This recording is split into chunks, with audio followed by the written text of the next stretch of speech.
I review a lot of cameras, and while I might like most of them, it has been a long time since I was filled with genuine excitement right from the start of setting one up. The Reolink OMVI 3i Wi-Fi put a smile on my face. It showed me the possibilities that I didn't think were possible from a single camera. I will be going over everything from general specs and setup to everything you can do in the application to a battery of real-world testing. I'm Wanderer001. We've got a lot to cover, so let's get into it. Starting things off, Reolink did reach out to me and provide me with this camera for the purposes of doing a review. However, they do not get a say into the content of this video. Starting things off with some general specifications. Hardware-wise, you're looking at 9.5 inches high. This is a very large camera, 5.59 by 4.92 width and depth. This is an 18 megapixel triple lens camera, giving 4K from all of our video feeds. Starting things off at the top here, this portion of our camera, we have an LED status light. We have six, 1, 2, 3, 4, 5, 6 on the sides there, LED lights at 7 watts, 600 Kelvin temperature, and 6 IR lights in the same locations with 100 feet of viewable distance. Just under our LED light, we have a microphone. This microphone is placed pretty good, but do be mindful of its placement because your lenses are adjustable. So you can actually tilt this to where you'd like it. And if you tilt it down all the way, the microphone's kind of right there, so it's almost out of place. Just know that is an awesome feature in that it moves, but microphone placement I wish was a little higher up. Now we come to the big portion of this section that's been staring us in the face, so to speak. This is a dual lens 10 megapixel 5120 by 1920 resolution dual camera setup. So you're going to get a single image stitched together from these two cameras, giving you a 180-degree horizontal field of view with a 65-degree vertical field of view. If you've seen any of Reolink's other dual lens cameras, like those from their Elite series, you might have noticed that there is a bump up from the 59-degree field of view that those had. You get even more visibility with this camera than you previously had from other Reolink dual lens cameras, which might seem like a small incremental improvement, but it means a world of difference in what you actually can see and capture from this camera. Speaking of our video, you have 20 frames a second and digital pinch to zoom, so you can zoom in on targets that happen to be going through frame. Coming down to our PT camera, this is an 8 megapixel 3840 by 2160 resolution and has a horizontal field of view of 55 degrees and a vertical field of view of 30 degrees. This camera lens is punched in closer and will allow the camera system to track things that are moving through frame. Just like our cameras up here, you get 20 FPS, you get digital pinch to zoom, you have a set of 2 LED lights, again, 7 watts, 6000 Kelvin color temperature, and 2 IR lights with 100 feet of visibility. Because this portion is a PT camera, you have a motion range of 350 degrees, panning almost 360 there, and tilt range of 50 degrees. I do wish that was a little better. Just above our PT is actually our speaker. It is front and center on this camera, so you're always going to be able to get audio from this. As we take a look around our camera, there's nothing really on the sides to look at. We have up top, I'm going to move this out of the way and focus on the back for a minute. We have a rubberized weather stripping right here.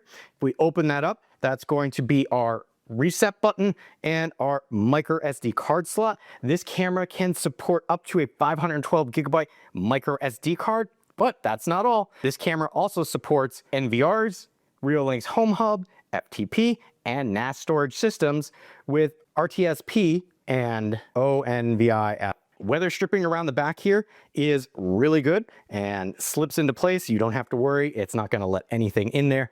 Covered up is just the setup code and serial number for this camera. Coming to the top, again, this is a very large camera, but we have our mounting arm and bracket. The adjustable arm here allows you to place your stationary cameras where you'd like them. So not only do you have vertical, you also have horizontal adjustability with the stationary cameras, giving you a greater range of visibility than you might have thought you could get from this camera. What I want to point out, here is our mounting bracket, here is our mounting arms. Both of these are metal. This is a vast improvement even from other Reolink cameras that utilize plastic for their mounting hardware. Another good thing that Reolink probably borrowed from some other manufacturers are, hey, here are our mounting screws. We don't want to lose these. These are spring loaded. You don't have to worry about these going anywhere on you. You'll never lose those because they're permanently affixed. Likewise, little touches that Reolink does. Well, here you go. This is a pretty heavy camera, and if you're setting it up for mounting, well, if you need to hold it in place, they even provide you a little mounting strap that you can utilize while you're getting this camera placed. The other bit that's coming off the back here is our power cord for this. They do offer you a rubberized gasket if you're not going to be using this for storage. You're not gonna have to worry about that. The cable itself has a nice weather housing around it. This camera also comes with a regular set of cableage, which you can see right there, and that's gonna get you 5 feet. Right here, I have it wrapped up also with the extension cable, which gives you an astonishing 19.5 feet of usable cableage. You're really not gonna have any problems placing this where you want. The power brick itself, you could see right there, does take up a little bit of space, but we'll discuss that a little later. With this being an outdoor camera, you are looking at an IP rating of 66, and I will say it has been rained on quite a bit because of when I'm actually reviewing this, as well as being inundated with pollen. I actually had to clean it up before I actually did this review. Operating temperature is between 14 degrees Fahrenheit and 131 degrees Fahrenheit, so a nice swath of usable temperature. Wi-Fi connectivity for this is 2.4 gigahertz and 5 gigahertz. So whether you need that longer range from the camera itself or that faster speed that 5 gigahertz gets you, you will be okay. I personally have been testing this on the 5 gigahertz Wi-Fi band because of the dual 4K feeds that this camera puts out. But now that we've covered all of the hardware, what else comes with the camera? Let me show you. Quick start guide, hidden amongst the pages. We have Reolink sticker. We also have mounting sticker for a wall or ceiling. Other Wi-Fi connected devices that you can get from Reolink. And kind of best practices mounting guide for you. Over here on the right, power brick and cable. We have an extended power cable, mounting screws and anchors. And there you have the camera itself. Now that we know everything that we get as part of the OMVI 3i Wi-Fi, we move on to setup. This is a smart device. That means there's going to be a setup process for it. How was it? Let me show you. This will be first and foremost, you're gonna take a power plug, actually plug it in. I have the camera upside down because normally PT cameras kind of start zooming around on you. I wanted to make sure it didn't move on me during the setup process. I can see those lights down there are, oh, their IR lights are going. There's a blue light down there at the bottom. While that's doing that, we're gonna hit the plus sign in the Reolink application. Make sure you have an account. There is a QR code on the back of this that we're gonna have to scan. Welcome to Reolink. Please install Reolink app and scan the QR code on the camera. Which we're gonna do right now as it runs through the myriad of languages that it can do. We have the option of using the hub or standalone. I'm going to do the standalone. Configure Wi-Fi. We have to insert micro SD card before it lets us do anything. Do have the SD card. Let's go. Powered on, turned on. Oh yeah, it's doing all that. Connecting via Bluetooth. There we go. See the ball head moving. Wants us to connect it to a network. We got our information in there. We're going to let it load up. You can do 2.4 or 5 gigahertz with this. Connected, started initialization soon. Got to create a password for this. And I'm going to turn off the illegal lockout right now. Keep in mind, this is not your Wi-Fi password. This is the password to access the camera itself. Hit next. where is this going to be located, or, device name. Okay, once you get your name, hit next. Make sure that micro SD card is in there, and you can format it right from here. Proper ways to install: wall mount, ceiling mount, corner mount. Initialization complete. There's a QR code if you want to share that with anybody. We're just going to hit finish, and there is our camera view right there. So we're going to hit done. So I have the camera upside down, but here is our two-person view. And that completes setup. With setup out of the way, hardware is only one thing to consider when you're getting a smart device. The other is the application, how you're going to interface with the camera. Before we get into that, I want to point out that Reolink is one of the few manufacturers out there that actually gives you AI detection and notification without charging you a fee. That might be something that you haven't considered as an extra expense to purchasing a smart camera. Worry not, Reolink doesn't nickel and dime you. But for everything else this camera can do, that's all done through the application. Let me show you. Here we can see when we load up the Reolink screen, we have our cameras both listed on our front page. We click into them.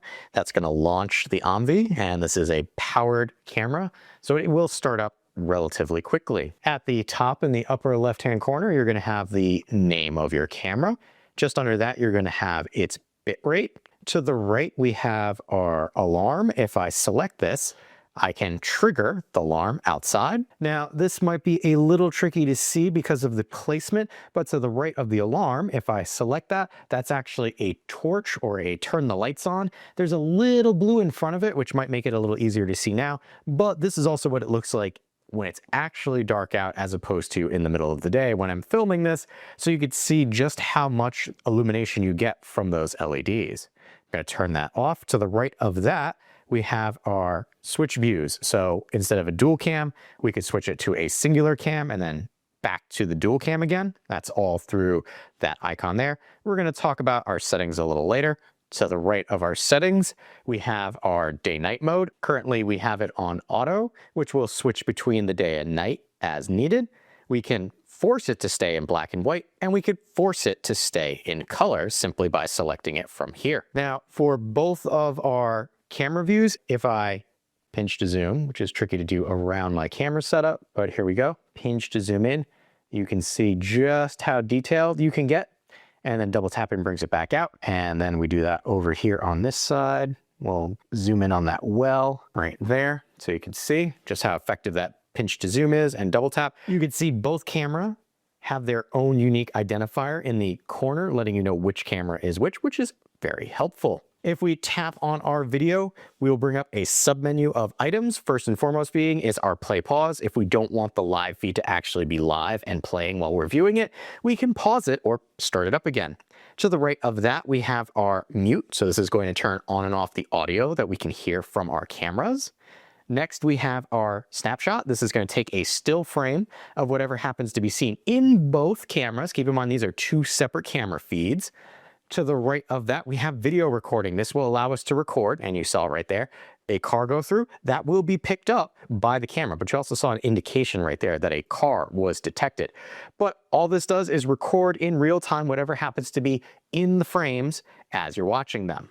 To the right of that, we have our clear and fluent. This is our high versus low visibility bitrate for these cameras. I wish Reolink would really change the naming of that, but just make sure if you want that full 4K, change that to clear. Next, to the right, we have our full screen mode. So you have full screen mode with a side-by-side like this of the two cameras. And if we shrink this down and swap it to a singular view and then go into this view, you could see you have the one view, and then if I swipe, I could see the other view. We're gonna shrink that back down and then bring it back to our dual view and come down further for our extra options. First is our talk. This is tap to talk. This is going to be full duplex. You could see it indicating that people are hearing what I'm saying on the other side. And if somebody was there, I would hear them talking to me. And I can stop that. We have our PTZ controls. First is we actually have our PT controller right here. And you can see it is reasonably responsive to my movement taps. On this screen, we have our speed, which will allow us to adjust how quickly the camera pans based on me tapping. We also have our auto swivel, which here you can see it actually is kind of calibrating itself, moving itself around to make sure everything is working fine. To the right of that, we have our monitor points. Right now, I don't actually have any set up, but I can set my current position as a monitor point.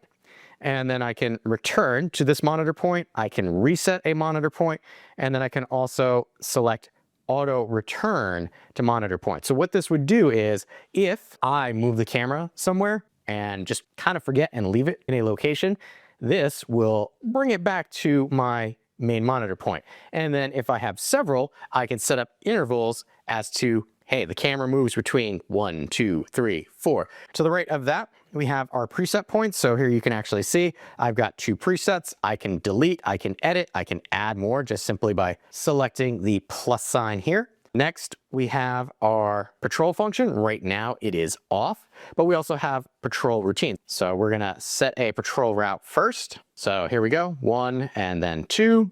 Confirm, that's the patrol route, and then patrol function on. And now it will patrol between these 2 points. And notice you've got dots next to the side. We can select our settings, which will allow auto tracking when the camera stops at some patrol points. So what will happen is if it is tracking somebody and then stops tracking, it will go back to patrol mode. We have our patrol schedule, so we can schedule out when we'd like this to run. And then we have about, so description and usage warning. The usage warning is pretty much saying that, hey, if you utilize this function, you're gonna kind of wear the motor out sooner because it's constantly moving. To the right of that, we have our calibration. Selecting the calibration will move the PTZ camera in its full 360 and tilt radius just to make sure that everything is free and moving. And there you can see it's gonna come back to where we were, spin around, and now we're gonna see it tilt up and down, as you can see here. Coming over to our pinpoint, if we turn this on, you'll see this little yellow box that pops up. And if I select somewhere on my wide field of view, the PT camera will move to that location. So if I tap, it's gonna lock onto that bush, moves the camera over. If I want this corner over here, simply tap. PT camera moves to go look at things. Top of the bush over there if I want. It's a nice feature to have, but I don't necessarily feel that it needs to be on our top row, front and foremost with the camera. It could be elsewhere and some other action could be here. To the right of pinpoint controls, we have our playback, we have our stationary, and we have our PT. You can see we have our time and date, and it's kind of loading up down here. We've got a couple different views for this. I can select this and it will have a calendar view. White indicates when the thing was running. A dot means that it picked something up. Now you'll notice that I only have 2 days selectable for this. That's because I turned on an option for 24/7 recording. I'll show you later, but I also don't have a large card in here, and that's one of the things you have to consider. There are 2 cameras running at all times with this, so whatever you have in the camera, it's gonna half it. These white dots down here on the timeline, if I scrub over to them, these are actions that happen. So that's me triggering the alarm, that's the alarm turning off, and then we've got more motion down here. You can see here's my block for my 24/7 recording, and then these are triggers. We do have in the lower left-hand corner filters where I can filter for people, pets, vehicles, and any motion. I'm just gonna filter for pets and people. So if I select this one right here, there's a possum. You can see camera kind of met where it was. We're gonna scroll through a little more because I do have, there's another pet. And then you can see on the timeline, there's a white indicator for pet right there. And then I do have this blue box around it, kind of making it easier to see. I also have people. So if I select this, there you go, it saw a person walking through frame. Filters are very helpful, especially if you have the camera up in a very active area. In the upper right here, we can change the view. So instead of a timeline, we got more of a snapshot, and then we can go back to our timeline. Now, notice up here, we can change the speed. So we can lower this as low as 0.25 or as fast as 16. We can delete a clip. We can also download our clip, give that a chance to load up. Now, when you're downloading your clip, you're going to be downloading both camera views. We can also adjust the clip size. If this is really, really long and we want to shrink that down, we can do so there and then hit download. Now, Reolink also supports their AI video search. So I can search for a person walking a dog, person in a camouflage jacket. These are things that I've run in the past on my other cameras. So I just want to look for a cat. And we'll see it pop up. Well, here's our animal triggers. And there are deer that walk through my yard. There are cats that walk through my yard. There are possums that walk through my yard. So right here, this first one might take a little bit to get to. That right there is probably a cat, but this is going to be where the camera really picks up and indicates that that's a cat. There we go. Once that secondary camera swivels over to it. So there are other cats. It might be a little tricky to distinguish them all from each other, but this is a really useful feature if you're looking for a particular person or event type and you don't want to have to scrub through all of this. The filters are nice, but being able to search using AI is extraordinarily helpful. And we'll come back because that's everything that we can do for the camera controls. Let's move up to our camera settings. At the top here, we have the name of our camera, its Wi-Fi connectivity, and then how much space is left on the SD card. You can see there's only a 62 gigabyte SD card in here with some formatting already on it. So you take 62, divide that by 2, because you have 2 cameras that this is going to feed into. Selecting this will also show you sensitive information, so I won't be showing you that, but firmware, all that stuff is located there. Coming down, we have our Wi-Fi. This is going to show you what this is connected to. Next, we have our display. Selecting this will allow us to see our video feed. We have our stream. We select this. We can adjust for the tracking or wide angle, whether we want clear or fluent, frame rate and bit rate. If I select one of these, there's a certain bit of editing that I can do. We can adjust our resolution. We can adjust our frame rate. So we have anywhere between 2 and 18. 20 being the default, and then maximum bitrate. And again, we can adjust that for both cameras. Now, if we wanted to just do an overall rather than dig in, we can just say frame rate, auto, or constant, and that will change it for everything. Same with our bitrate. Coming down, we have our show motion boxes. This is going to be that blue tag box that you see around something or somebody, or in my case, the car that's sitting in my driveway. It just makes it easier to keep tabs on and locate somebody. We have our camera name. This is going to be the location of that, top, left, bottom, right. There's lots of places that you can move it. You also have your date and time. I have this currently hidden, but you can adjust where that appears in your camera.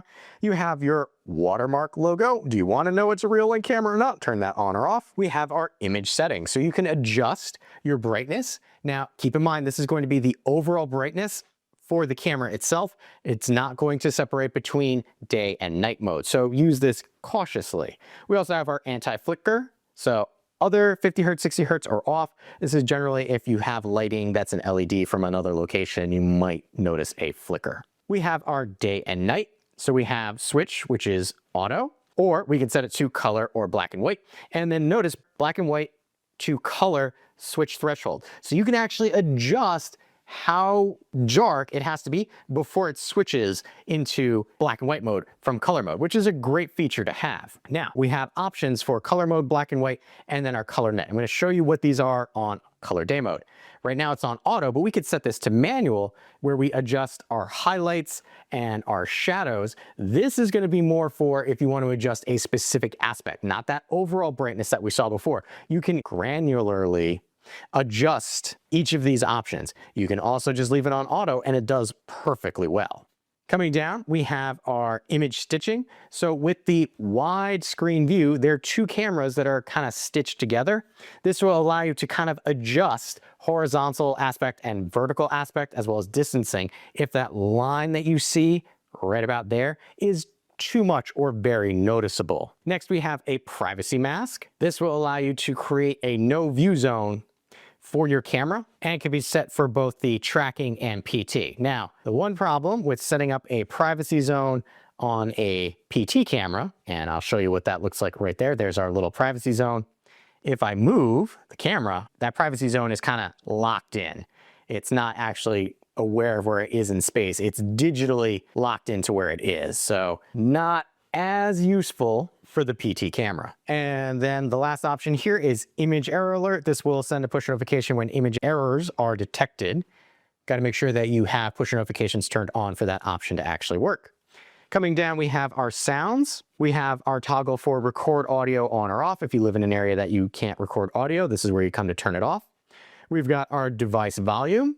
We can test our volume. And then next we have our noise reduction. So this will use AI to kind of adjust things to avoid noise in your video clips. These are all on their default settings. I haven't played with them, and they're very good in the default setting. Next we have light. So we have LED status light, on or off. Reolink uses closed or enabled. So right now I have it enabled, but you can see they even give you a little image there. There's a little blue dot that lets you know that this is on or off. We have our spotlights. Right now they are in night smart mode, which automatically turns them on only when things are detected. And right now I have it set to detect person, vehicle, or animal. Let's say I just care about people and animals.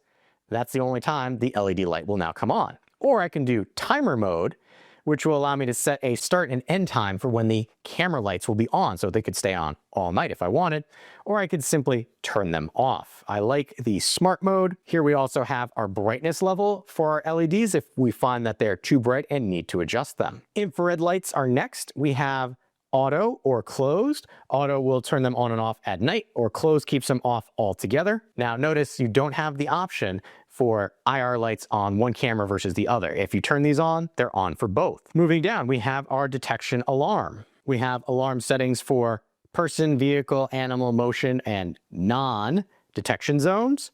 So if I select person, I can actually adjust things such as object size. I can do this for both the cameras, which I greatly appreciate. We have two different options, which is a maximum object size is the blue, orange is a minimum object size.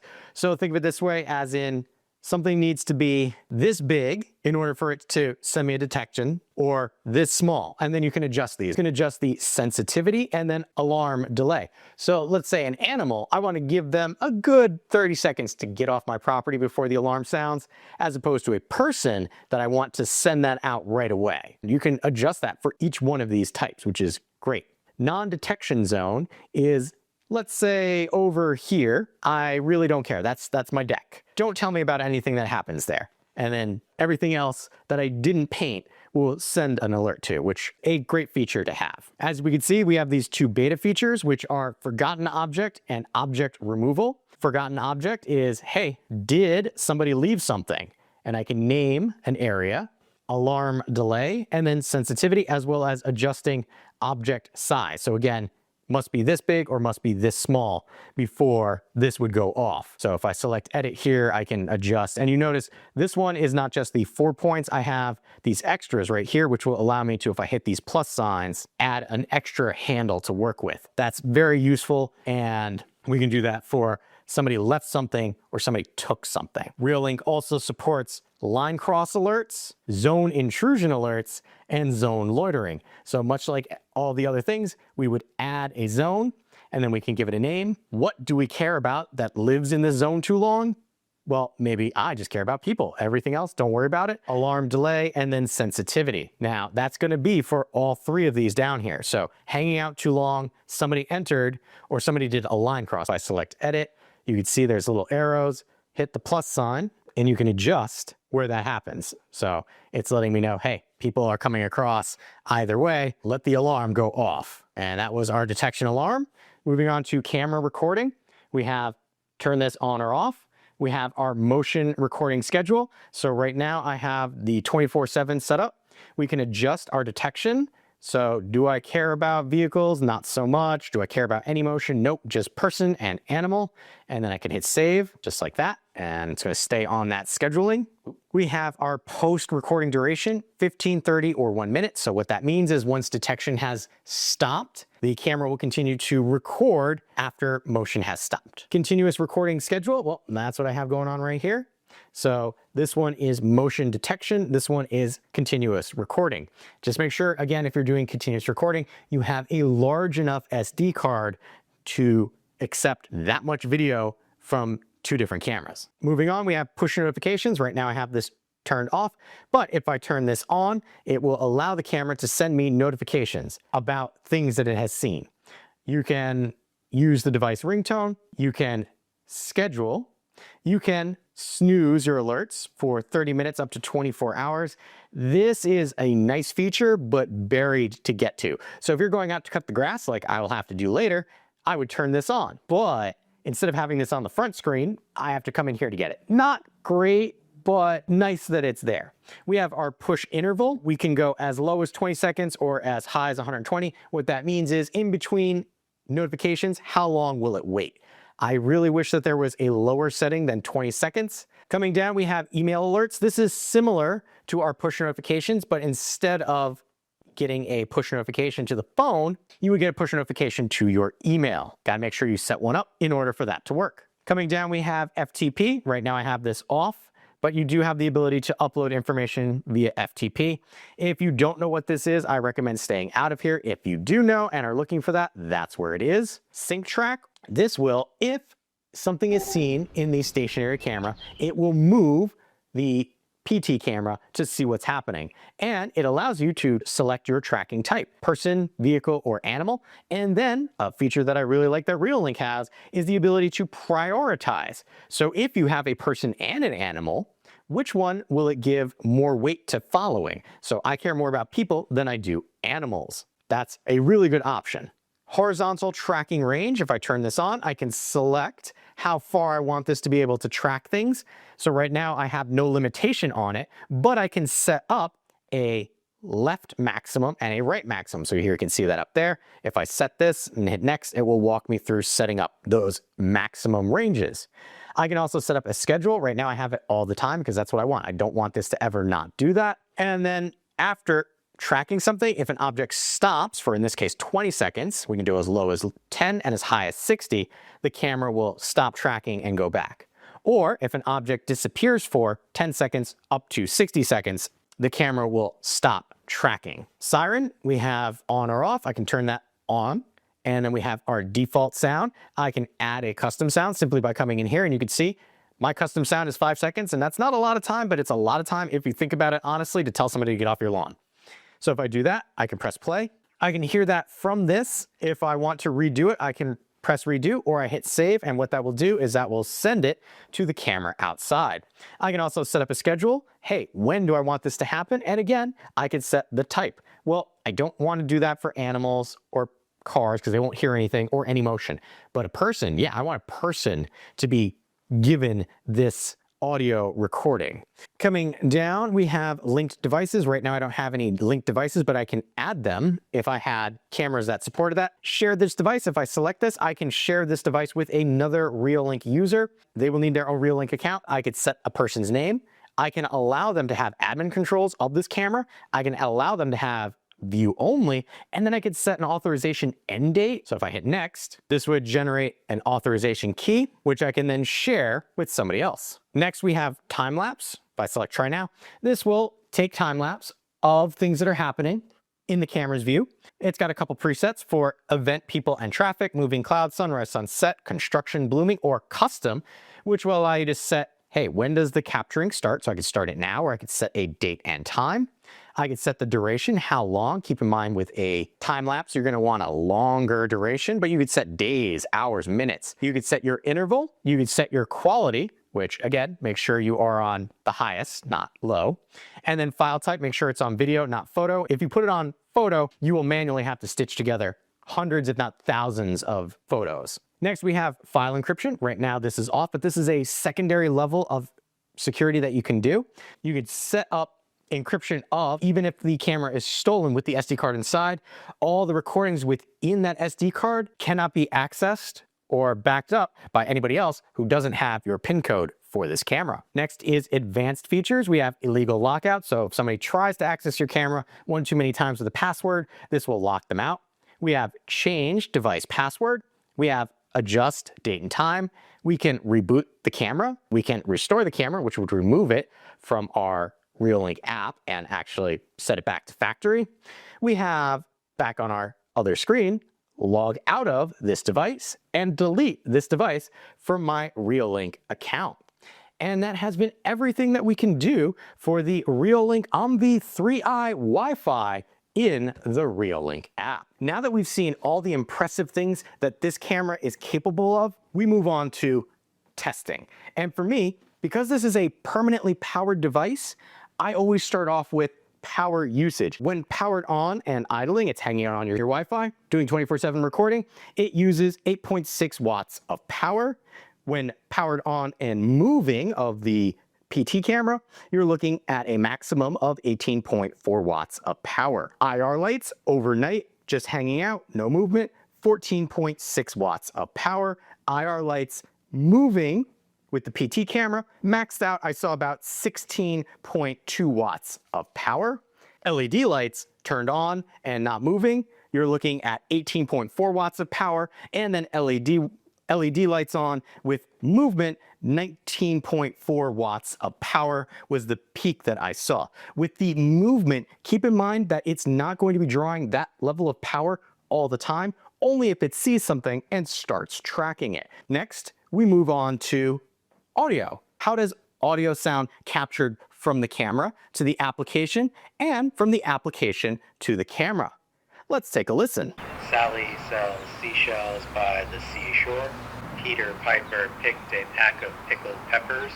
Test 1, test 2, test 3, and test. Sally sells seashells by the seashore. Peter Piper picked a pack of pickled peppers. Test 1, test 2, test 3, and test. Alarm test. Now, there is another thing that I like to test audio-wise when I have a PT camera, and that is motor noise. You might not realize it, but if you have a moving part, the chances of audio being picked up from that motor moving is there. It's a possibility. How well does the Reolink camera do? Let's take a listen.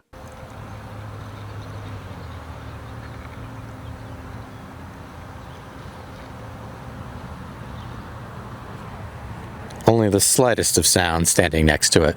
Rotational sound in video. We're gonna move around, have it follow me so that it makes noise.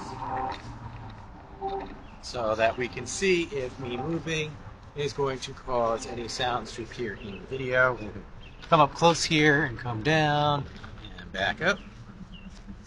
Next, we move on to video. First and foremost, I want to say in the upper right-hand corner there will be a link to a video that shows the raw video feeds from this camera in their 4K glory, as they will be downscaled to 1080 as part of this review video.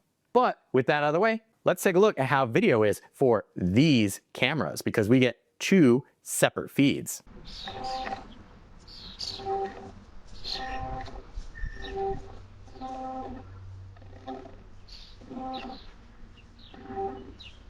So, yeah.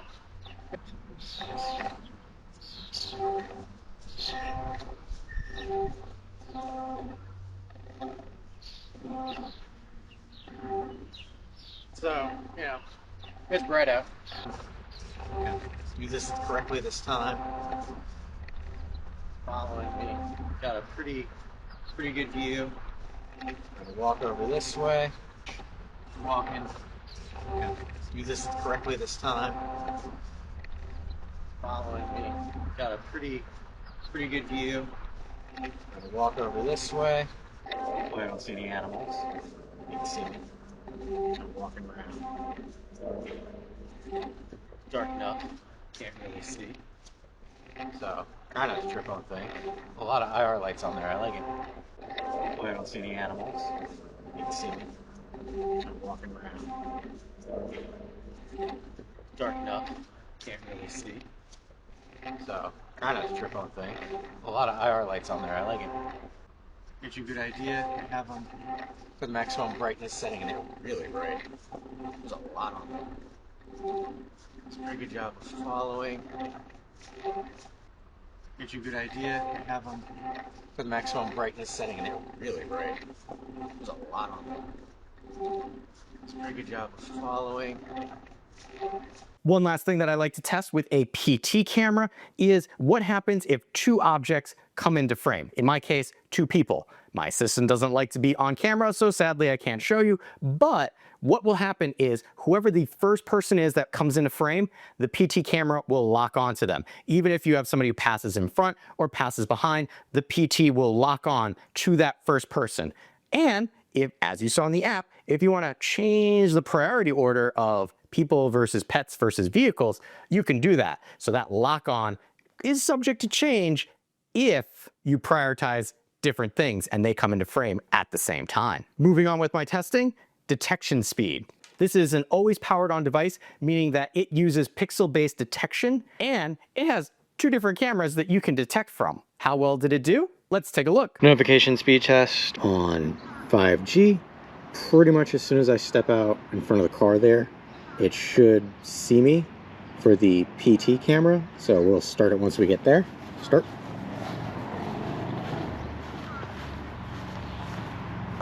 All right, not bad.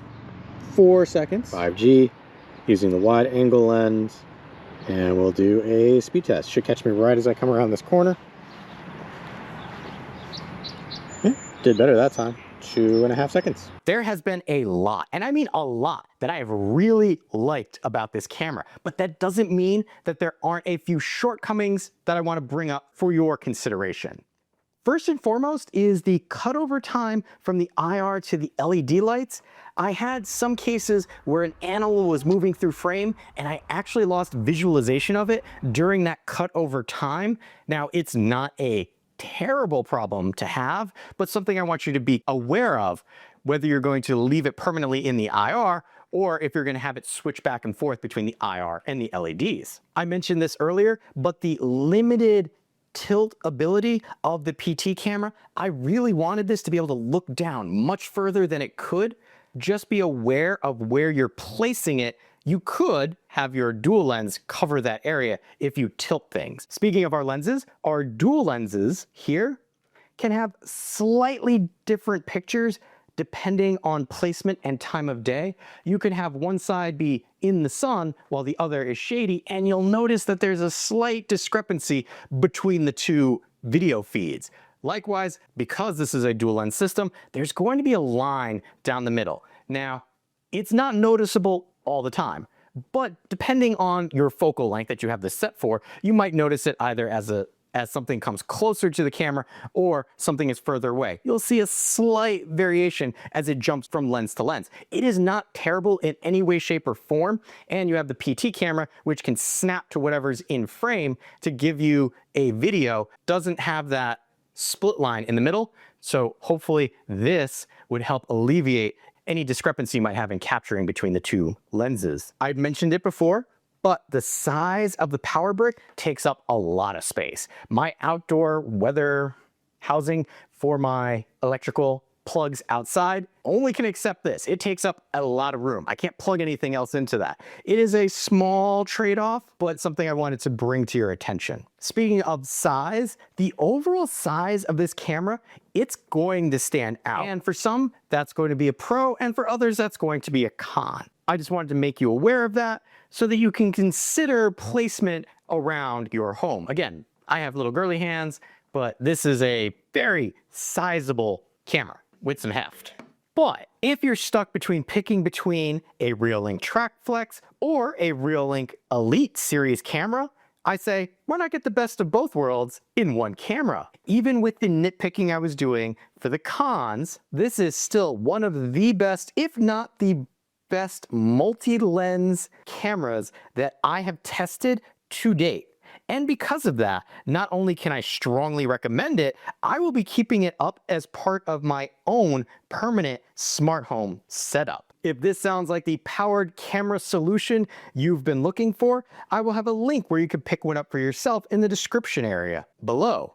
Or if you prefer, on screen now, I have a QR code that you can scan that'll bring you to where you can pick one up for yourself. If you appreciate the time and effort that goes into making comprehensive videos like this, make sure to hit that like button to help other people find the video as well. If you like what I'm doing here and want to be notified of my next review, hit that subscribe button. Still not sure this is the right camera setup for you? On screen now, you'll see 2 other reviews that I've done to help you make a more informed decision for yourself.